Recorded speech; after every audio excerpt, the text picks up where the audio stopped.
Hello everyone, welcome to Head Over Heels episode 1। अगर आप लोगों ने अभी तक हमारे चैनल को सब्सक्राइब नहीं किया तो जल्दी से कर लें। तो चलिए बढ़ते हैं हमारी स्टोरी की तरफ। स्टोरी के स्टार्ट में हमें इस स्टोरी की मेन कैरेक्टर शियोन को दिखाया जाता है, जो कि एक शेमन है। शेमन ऐसे लोगों को बोला जाता है जो रिचुअल वगैरह करके दूसरे लोगों की बॉडी में से सोल्स को निकालने का काम करते हैं। इस टाइम भी शियोन रिचुअल करके एक आदमी की बॉडी में से सोल को निकालने की कोशिश कर रही थी, लेकिन वो सोल काफी ज्यादा स्ट्रॉन्ग थी। इतने ज्यादा रिचुअल करने के बाद भी सोल बाहर नहीं आ रही थी। इसी वजह से शोंग उसे वार्न करती है कि जल्दी से तुम बाहर आ जाओ वरना तुम पछताओगी, तुम्हें आफ्टर लैब में जाना चाहिए। लेकिन वो सोल मना कर देती है, जिस पर शोंग को काफी ज्यादा गुस्सा आता है और तभी शोंग की वॉच पर अलार्म बजने लग जाता है। शियोन अब काफी ज्यादा गुस्से में उस सोल से बोलती है कि देखो, मुझे कहीं काम पर जाना है तो बेहतर होगा तुम जल्दी से इस आदमी की बॉडी को छोड़ दो। लेकिन इस सोल को भी अब गुस्सा आ जाता है और इस आदमी के अंदर मौजूद सोल को भी अब काफी ज्यादा गुस्सा आ गया था। इसी वजह से वो शियोंग को पकड़कर दूर फेंकने की कोशिश करती है, लेकिन उस आदमी के हाथ सिर्फ और सिर्फ शियोंग के कपड़े ही लगते हैं। शियोंग ने नीचे से एक यूनिफॉर्म पहना हुआ था, जिसे देखकर सब लोग समझ जाते हैं कि शियोंग एक छोटी बच्ची है और वो अभी कॉलेज जाती है। शियोंग का सब लोग मजाक उड़ाने लग जाते हैं, ये बोलते हुए कि वो कोई शेमन नहीं है और ना ही उसे कोई रिचुअल करना आता है। सिर्फ और सिर्फ पैसे कमाने के लिए उसने ये सारा नाटक किया है। ये सुनकर शियोंग को काफी ज्यादा बुरा लगता है और डिसहार्ट हुए वो यहाँ से चली जाती है। वो भागते हुए अपने स्कूल जाना चाहती थी, लेकिन क्योंकि उसे देर हो गई थी तो उसकी वैन भी निकल जाती है। शियोन अब साइकिल पर बैठकर ही जल्दी जल्दी अपने स्कूल जाने के लिए निकलती है, लेकिन क्योंकि शियोन को काफी ज्यादा देर हो गई थी इसी वजह से स्कूल का गेट भी बंद हो गया था। इसी वजह से शियोन अब दीवार से अपने स्कूल जाती है। शियोन दीवार से गिरने ही वाली थी, लेकिन तभी उसे उसका एक फ्रेंड कैच कर लेता है। उसका फ्रेंड उसे बताता है कि मैं तुम्हारा ही वेट कर रहा हूँ। शियोन के फ्रेंड का नाम जियो है। जियो जानता था कि शियोन रिचुअल वगैरह करके लोगों की बॉडी में से सोल्स को निकाला करती है। खैर, अब ये लोग क्लास में आ जाते हैं। यहाँ पर भी सारी लड़कियां शियोंग का काफी ज्यादा मजाक उड़ाती हैं, लेकिन शियोंग उन लड़कियों को कुछ नहीं कहती और स्माइल करती है। शियोंग कहती है कि लोगों के साथ बहुत कुछ होता है और लोग उसका काफी ज्यादा रिएक्शन भी करते हैं, लेकिन मैं किसी को कुछ नहीं कहती और हर चीज पर सिर्फ और सिर्फ स्माइल कर देती हूँ। खैर, अब हम शियोंग को देखते हैं। उसका मैथ का टेस्ट कुछ अच्छा नहीं जाता, जिसकी वजह से वो काफी ज्यादा परेशान थी। अब शियोंग अपनी मेट को कॉल करती है और उसे बताती है कि आज रात में घर नहीं आऊंगी, मैं यहीं पर रुक के स्टडी करना चाहती हूँ। लेकिन हम देखते हैं कि शियोंग बिल्कुल भी स्टडी नहीं कर रही, बल्कि वो यहाँ पर सो रही है। अब हमें एक और लड़की को दिखाया जाता है जिसका नाम मुबियोन है। मुबियोन वॉशरूम में जाता है और टॉयलेट पर बैठ जाता है, लेकिन तभी उसके ऊपर पानी टपकने लग जाता है। वो काफी ज्यादा घबरा गया था, लेकिन जैसे ही वो ऊपर देखता है तो उसे यहाँ पर एक घोस्ट नजर आता है। इसी वजह से अब वो काफी ज्यादा डर जाता है और क्लासरूम में आने के बाद सभी लोगों को बताता है कि मैंने वाटर घोस्ट को देखा है, लेकिन कोई भी उसकी बात पर यकीन नहीं करता। अब हम शियोंग को देखते हैं, जो कि इस टाइम एक ड्रीम देख रही थी और ड्रीम में उसे एक छोटी बच्ची नजर आती है और उसके हाथ में एक आदमी पकड़ा हुआ था। वो बताती है कि अगर कोई भी आदमी तुम्हें उल्टा आता हुआ नजर आए तो तुम समझ जाना कि उसके ऊपर कर्ज है और वो जल्द ही मरने वाला है। वो छोटी बच्ची शियोंग को ये भी बताती है कि एक इसी तरह से आदमी उल्टा चलते हुए तुम्हारे पास आएगा जिसके ऊपर कर्ज होगा और वो मरने वाला होगा, लेकिन वो काफी ज्यादा हैंडसम होगा। इसी वजह से तुम उसके प्यार में पड़ जाओगी। और इतनी बात करने के बाद ही अब शियोंग की आंख खुल जाती है। शियोंग जियो के साथ जब अपने घर जा रही थी तभी उसे बाहर एक आदमी की सोल नजर आती है, जिसे देखकर शियोंग उससे बोलती है कि तुम्हें परेशान होने की जरूरत नहीं है, जल्द ही मैं तुम्हें तुम्हारी दुनिया में भेज दूंगी। अब हम शियोंग की मॉम को देखते हैं, जो कि शियोंग को डांट रही थी क्योंकि आज वो काफी देर से घर आई थी और वो शियोंग से बोलती है कि तुम्हें किसी भी रिचुअल को अधूरा छोड़कर नहीं जाना चाहिए। यहाँ पर शियोंग अपनी मॉम से कहती है कि मैं ये रिचुअल वगैरह करना नहीं चाहती और ना ही मैं शेमन बनना चाहती हूँ, मैं पढ़ना चाहती हूँ। लेकिन शियोंग की मॉम उसकी कोई बात नहीं सुनती और उसे शेमन वाले कपड़े पहनाकर यहाँ पर बिठा देती है, जिसके बाद शियोंग के पास एक एक करके लोग अपनी अपनी प्रॉब्लम्स लेकर आना शुरू हो जाते हैं। नेक्स्ट डे हम शियोंग को देखते हैं, जो कि इस टाइम कॉलेज में थी और उसके पास जियो भी था। जियो और शियोंग आपस में बातें कर रहे थे, जहाँ पर जियो शियोंग से पूछता है कि तुम्हें किस तरह का लाइफ पार्टनर चाहिए,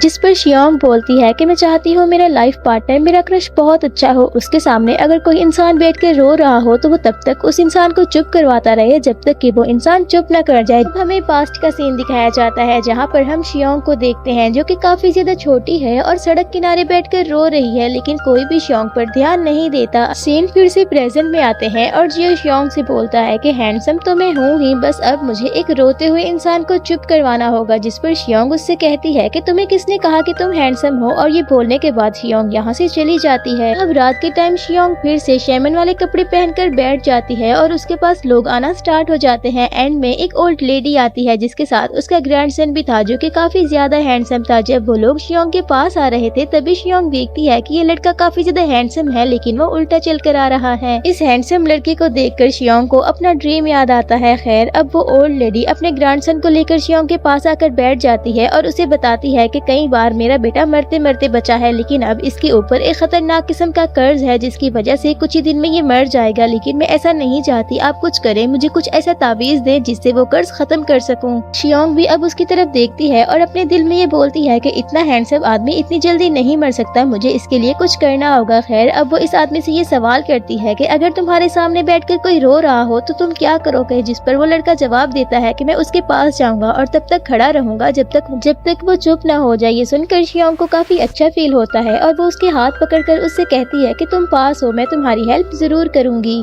अब शियोंग के पास उसकी मॉम आती है और उससे कहती है कि देखो लास्ट टाइम भी तुमने इसी तरह से एक आदमी की जान बचाने की कोशिश की थी और काफी ज्यादा रिचुअल भी किए थे, लेकिन ये सारी चीजें करने के बावजूद भी एट द एंड वो आदमी मर गया था और इसी तरह से ये भी मर जाएगा, तुम उसे बचा नहीं पाओगी। अगर तुम उसे बचाने की कोशिश करोगी तो इसी दौरान तुम्हारी खुद की जान भी खतरे में आ सकती है, तो तुम्हें ऐसा नहीं करना चाहिए। लेकिन शियोंग अपनी मॉम से बोलती है कि नहीं, कुछ भी हो जाए मैं उस लड़की की जान जरूर बचाऊंगी, जिस पर उसकी मॉम उससे पूछती है कि आखिर ऐसा क्या है उस लड़के में जो तुम उसके लिए अपनी जान को खतरे में डाल रही हो, जिस पर शियोंग जवाब देती है कि मुझे उससे प्यार हो गया है। ये बात सुनकर शियोंग की मॉम अब काफी ज्यादा शॉक रह जाती है। खैर सीन यहीं से कट होता है और अब हमें नेक्स्ट डे शियोंग को क्लासरूम में दिखाया जाता है जहाँ पर शियोंग काफी ज्यादा उदास थी। जियो भी उसके पास आता है और उसका मूड अच्छा करने की काफी ज्यादा कोशिश करता है लेकिन शियोंग उससे कोई बात नहीं करती। इतनी ही देर में इनके क्लास में टीचर भी आ जाता है और वो सभी बच्चों को बताता है कि हमारे स्कूल में एक नए लड़के का ट्रांसफर हुआ है और अब वो लड़का सामने आता है तो हमें पता चलता है ये लड़का कोई और नहीं बल्कि वही है जो अपनी ग्रैंडमा के साथ शियोंग के पास गया था। यहाँ पर वो शियोंग को देखता है लेकिन उसे पहचान नहीं पाता। शियोंग भी यहाँ पर उसे देखकर खड़ी हो जाती है। इस लड़के का नाम यांग्यू है। यांग्यू काफी ज्यादा हैंडसम था जिसकी वजह से सभी लड़कियां बस उसे देखती ही रह जाती हैं। यहाँ पर टीचर अब शियोंग से बोलता है क्या तुम इस लड़के को जानती हो, जिस पर वो जवाब देती है कि नहीं मैं इसे नहीं जानती। और तभी यहाँ पर एक लड़की शियोंग का मजाक उड़ाने लग जाती है लेकिन शियोंग उसे कुछ नहीं कहती और स्माइल करने लग जाती है। यांग्यू आगे आता है और वो शियोंग से बोलता है कि हर मसले का हल सिर्फ और सिर्फ स्माइल करना नहीं होता और ये बोलने के बाद वो अपनी सीट पर जाकर बैठ जाता है। क्लास खत्म होने के बाद जियो और शियोंग क्लास से बाहर आ जाते हैं लेकिन तभी उनके पास एक लड़की आती है और वो जियो को अपने साथ चलने के लिए बोलती है। शियोंग जियो को जाने से मना करती है तो वो लड़की शियोंग के साथ ही बदतमीजी करने लग जाती है। यहाँ पर भी शियोंग उस लड़की से कुछ नहीं कहती और स्माइल करने लग जाती है लेकिन फिर उसे यांग्यो की बात याद आती है कि हर मसले का हल स्माइल करना नहीं होता। हम मुब्योन को देखते हैं जो कि जियो के पास आता है और उसे वॉशरूम अपने साथ चलने के लिए बोलता है लेकिन यहाँ पर जियो उसे मना कर देता है जिसकी वजह से मुब्योन अकेला ही वॉशरूम जाता है और उसे यहाँ पर फिर से वाटर स्पिरिट मिलती है जो कि उसके ऊपर अटैक कर देती है। अब हम यांग्यो को देखते हैं जो कि अपने घर जा रहा था लेकिन तभी हमें यहाँ पर एक स्पिरिट भी नजर आती है जो कि पहले आराम से बैठी हुई थी लेकिन यांग्यो को देखने के बाद वो एक इविल स्पिरिट में बदल गई थी। उसकी आंखें बिल्कुल लाल हो गई थी और वो बोर्ड को तोड़कर यांग्यो को मारने की कोशिश करती है और ये सारी चीजें अब शियोंग ने भी देख ली थी। शियोंग फौरन से आगे आती है और यांग्यो को बचाने की कोशिश करती है लेकिन यहाँ पर उल्टा ही हो जाता है। यहाँ पर शियोंग खुद ही मरने वाली थी। यहाँ पर यांग्यो उसकी जान बचाता है और उससे बोलता है कि इस तरह तुम्हें सबके मसलों में नहीं पड़ना चाहिए और ये बोलने के बाद अब यांग्यो यहाँ से चला जाता है। शियोंग अब अपने घर आ जाती है लेकिन वो ये डिसाइड करती है कि कुछ भी हो जाए वो यांग्यो की जान जरूर बचाएगी। इसी वजह से अब वो एक और शेमन से मिलने के लिए जाती है जिसकी पावर्स काफी ज्यादा स्ट्रॉन्ग थी और वो उसे काफी ज्यादा पैसे देने के बाद उसे बोलती है कि तुम मुझे एक बहुत ही स्ट्रॉन्ग सा तावीज बना कर दो जिससे कि मैं यांग्यो की जान बचा सकूं। और यहाँ पर शियोंग उसे काफी ज्यादा पैसे भी देती है जिस पर अब वो शेमन बोलता है कि लगता है तुम उस लड़के से कुछ ज्यादा ही प्यार करती हो और ये बोलने के बाद अब वो तावीज बनाना शुरू कर देता है। नेक्स्ट डे हम कॉलेज में एम्बुलेंस को देखते हैं जहाँ पर मुब्योन को हॉस्पिटल ले जाया जा रहा था। यहाँ पर जियो भी ये समझ जाता है कि मुब्योन जो उसे अपने साथ वॉशरूम में चलने के लिए बोल रहा था वो असल में उस स्पिरिट से डर गया था, इसी वजह से बोल रहा था और यहाँ पर उसे काफी ज्यादा रिग्रेट फील होता है कि काश मैं उसके साथ वॉशरूम में चला जाता। खैर क्लासरूम में शियोंग की तबीयत अचानक से खराब हो जाती है और वो बेहोश हो जाती है जिसकी वजह से जियो उसे पकड़ लेता है और उसे नर्सिंग रूम में पहुंचा देता है। दूसरी साइड लड़कियां काफी सारे लेटर्स लिखती हैं और यांग्यो को देती हैं ताकि वो उनके साथ डेट पर चले लेकिन यांग्यो इन सारी चीजों पर